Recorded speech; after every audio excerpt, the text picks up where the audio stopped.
Alunos do Colégio Francisco de Assis do primeiro ano, meu nome é André Luiz, sou professor de língua portuguesa. Na videoaula de hoje nós veremos o módulo 13 e falaremos sobre o Barroco. Antes de entrar no Barroco em si, é preciso entender o momento pelo qual passava a sociedade, um momento de grande transformação.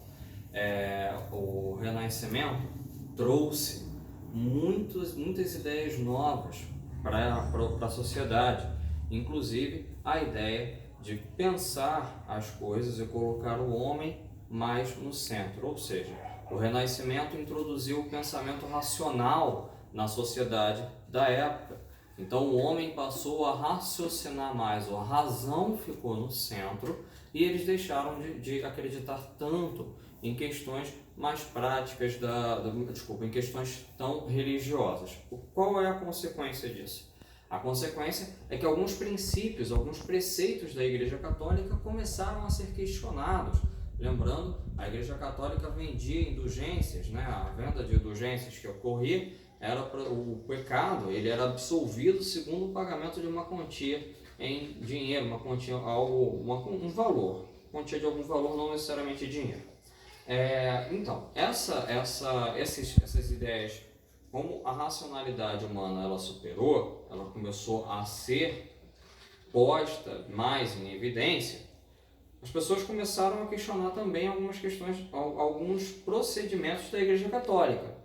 Esses questionamentos da Igreja Católica trouxe a reforma. Os dois grandes articuladores de uma reforma, do que seria a reforma protestante, foram Martinho Lutero, que deu origem depois ao luteranismo, e o Ítalo Calvino, que é o presbiterianismo, que dá origem ao presbiterianismo. Então, há esse movimento de ebulição, que é uma transformação social da época, certo? Só que há um primeiro movimento, que é o movimento de reforma, muito influenciado pelo Renascimento, que vai ser respondido pela Igreja Católica. A Igreja Católica não fica aqui, ela vai responder. A resposta da Igreja Católica é a Contra-Reforma.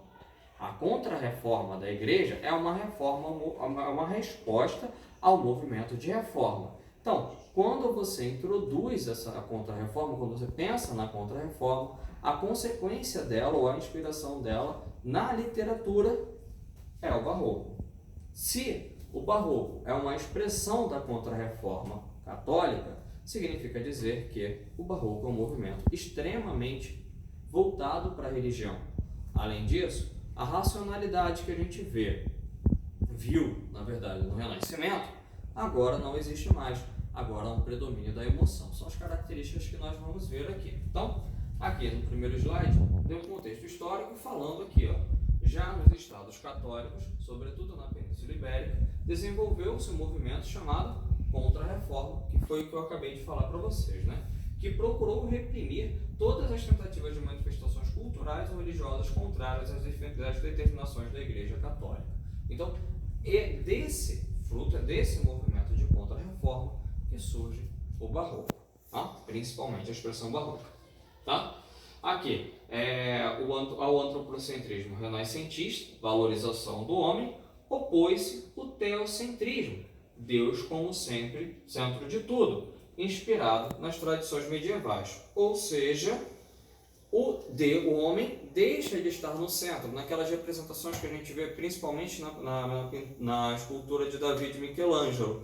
Você vê ali o que era o homem no centro. É um homem, Então o homem deixa de estar no centro e você passa a valorizar mais, voltar a sua valorização para o aspecto divino, Os temas frequentes da literatura barroca, a fugacidade da vida e a instabilidade das coisas, O homem entende a vida como algo passageiro e justamente por entender essa vida como algo passageiro que ele vai começar a imaginar, mas há uma vida futura, há uma vida pós-morte, A morte como a expressão máxima da efemeridade das coisas, a concepção do tempo como agente da morte e a dissolução das coisas, castigo como decorrência do pecado, o arrependimento, a narração de cenas trágicas, o erotismo muito velado, misticismo e o apelo à religião, que foi o que eu acabei de abordar com vocês. Então, primeiro ponto, acabei de falar, o Barroco é uma ferramenta, digamos assim, da Contra-Reforma, Então, o movimento barroco emergiu como forma de oposição à reforma protestante, que foi liderada pelo Martinho Lutero,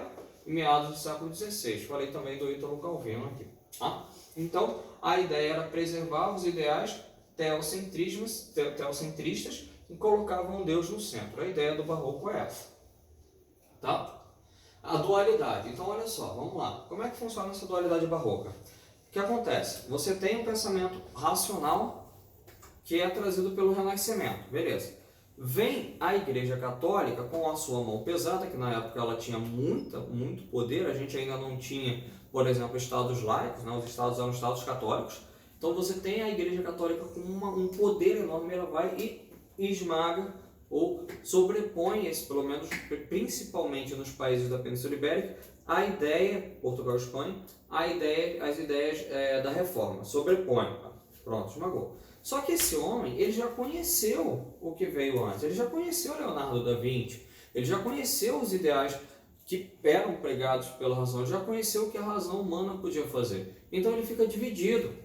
Ele é um homem dividido entre a luz, no caso do barroco, a luz seria o Deus, e esses prazeres mundanos que foram trazidos pelo Renascimento.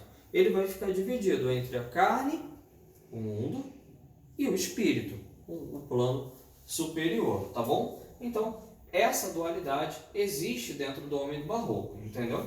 O constante conflito dos prazeres mundanos, defendidos pelos renascentistas, e a devoção divina pregada pela Contra-Reforma estava sempre presente na obra dos artistas barrocos. Essa dualidade cria o homem em conflito, e esse conflito ele é muito expresso nos poemas barrocos e nas culturas também. Aqui no Brasil nós temos o principal nome na escultura do barroco é o Aleijadinho. Se você observar as esculturas todas elas têm uma expressão de sofrimento, um sofrimento. Esse sofrimento é a característica do barroco, tá? Aqui a emoção ela vai predominar sobre a razão. Lembra? A literatura agora ela começa a funcionar mais ou menos como um pêndulo entre a razão e a emoção. Se tem o Renascimento, o classicismo, que é a razão, o classicismo é a expressão na literatura do Renascimento. Então, se tem o classicismo, que é a razão, vem o barroco, que é a emoção.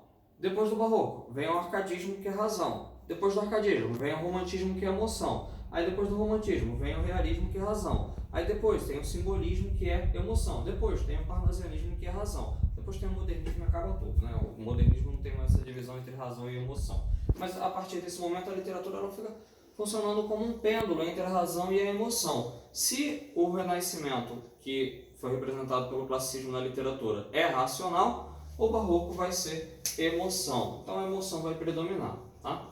A arte barroca há o predomínio da emoção. A gente fica por aqui. Nossa próxima videoaula nós veremos o Gregório de Matos, que é o poeta barroco, né? O poeta barroco no Brasil. E veremos também algumas figuras de linguagem, algumas características específicas do barroco, tá ok? Um grande abraço a todos e até a próxima aula.